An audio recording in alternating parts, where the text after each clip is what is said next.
Sell me these headphones.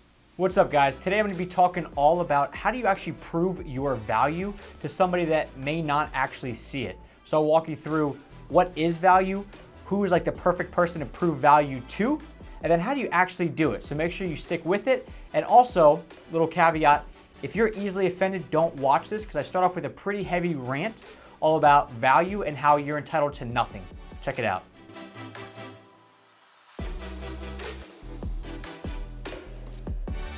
What's up, everyone? It's Logan Shinholster with Contractor Growth Network and talking all about the idea of value. A lot of people have the idea and what value means skewed.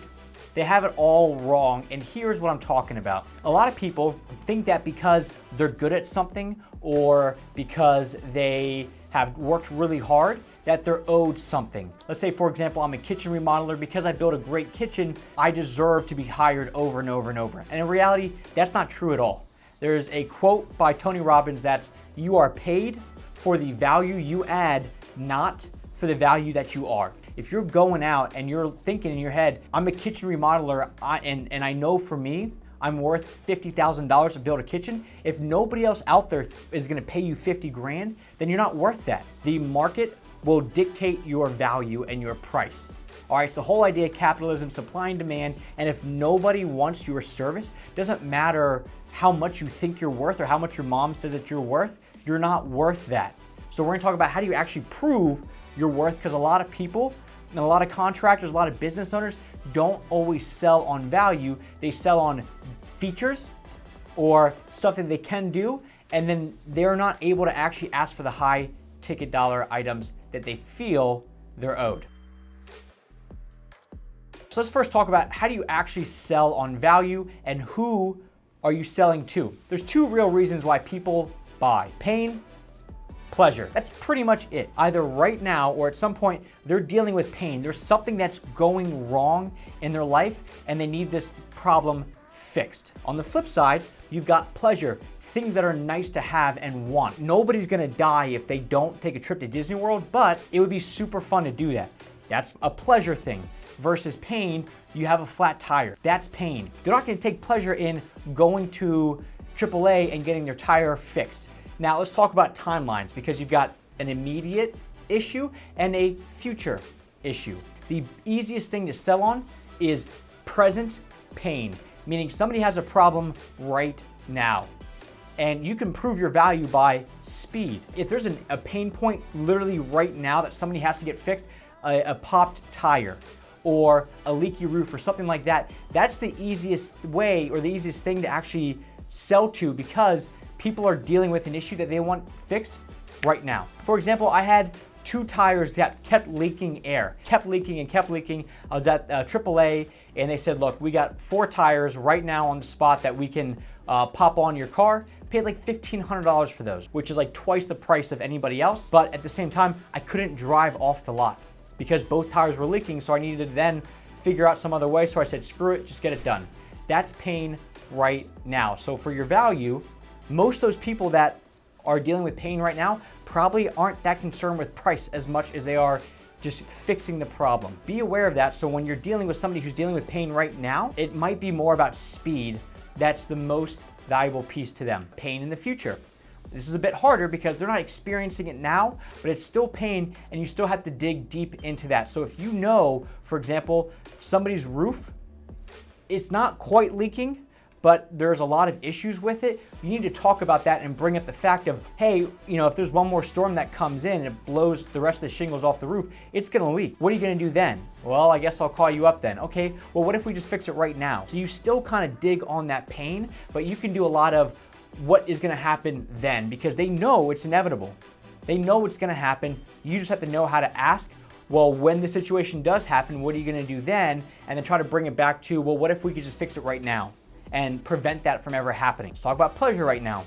An immediate pleasure right now is something like this. You're at Disney World, you can either wait 50 minutes for a ride, or for 50 bucks, you can skip ahead. That is pleasure right now. You want something beneficial. It's not gonna kill you, but it's pleasure immediately right now. That's a little bit harder to sell because pleasure is not as easy as pain. Now the last aspect, the last piece of the puzzle is gonna be pleasure in the future. And this is the hardest one to sell because it's a want, meaning things that people don't necessarily need, and it's not right now. It's not like an immediate thing. Kitchen remodeling, bathroom remodeling, new custom home, the bigger price point items where you can live with a kitchen that sucks or doesn't look great, but it's not gonna necessarily limit your ability to live. Pleasure in the future is the hardest thing to sell, and you really have to make them dream. You have to have them envision what their life is gonna look like in X amount of time after they did whatever it is that you wanted them to do, or they hired you, or whatever it is. Sell me these headphones. Pretty tough to, right? These headphones right here, are they worth 200 bucks?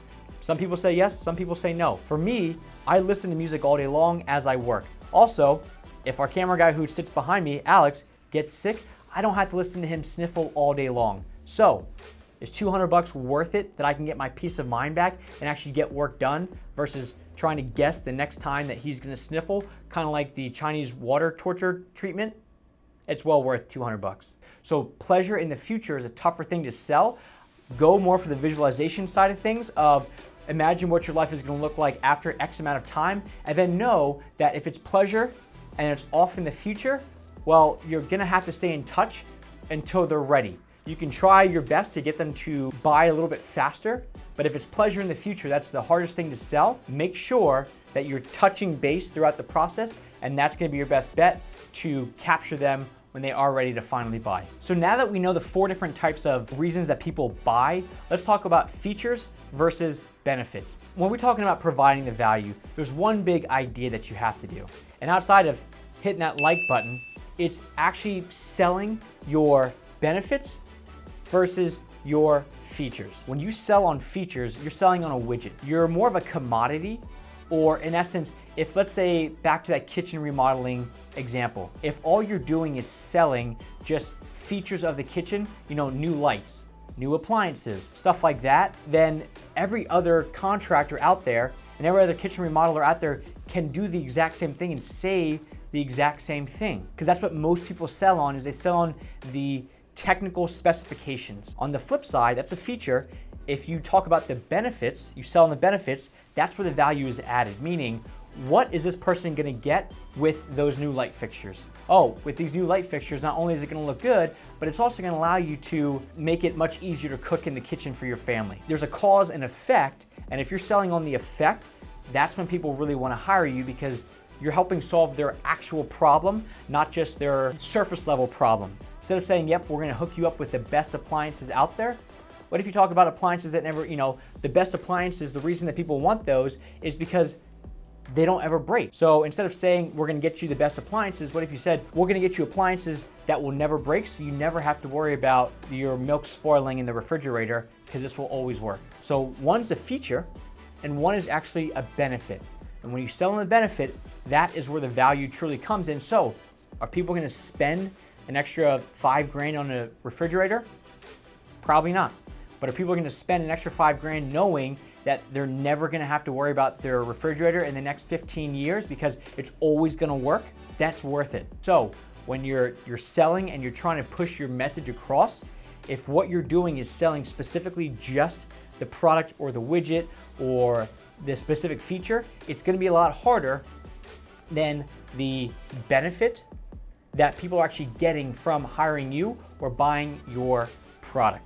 And here's another way to actually sell on the idea of value, is there's a lot of things out there that people do not want to spend a lot of money on. However, they don't know what they don't know. Customers don't go to customer school. So I know, for example, a lot of the clients that I work with in the contracting world, they always say, oh, my customers tell me that if they would have known how great of an experience it was with me and how much they would love the kitchen, they would have never talked to any other contractors out there. And that's the problem, is people don't know how great of a person you are by actually letting them see the value or letting them experience who you are, what you do.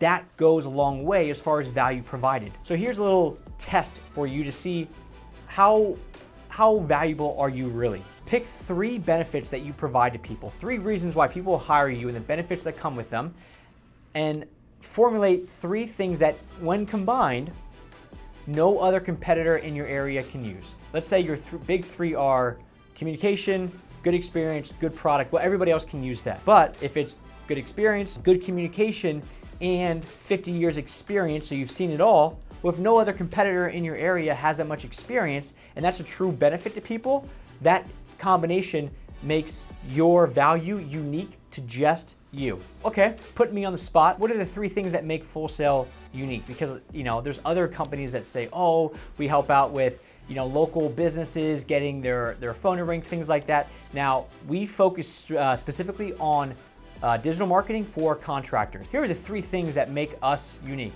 1, I grew up, my dad's a contractor.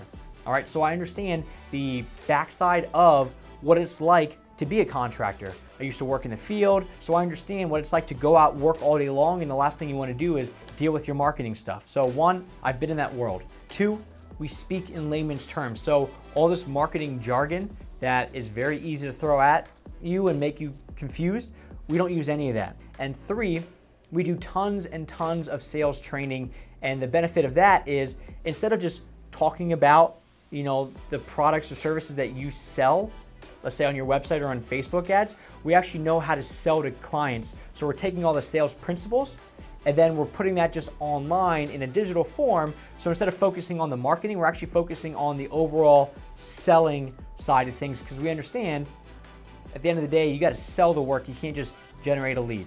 So if all that makes sense, and hopefully it did, do me a favor one more time. Make sure you hit that like button, because really it does help out the YouTube algorithm, and it lets me know that I just provided some sort of value to you. Thanks.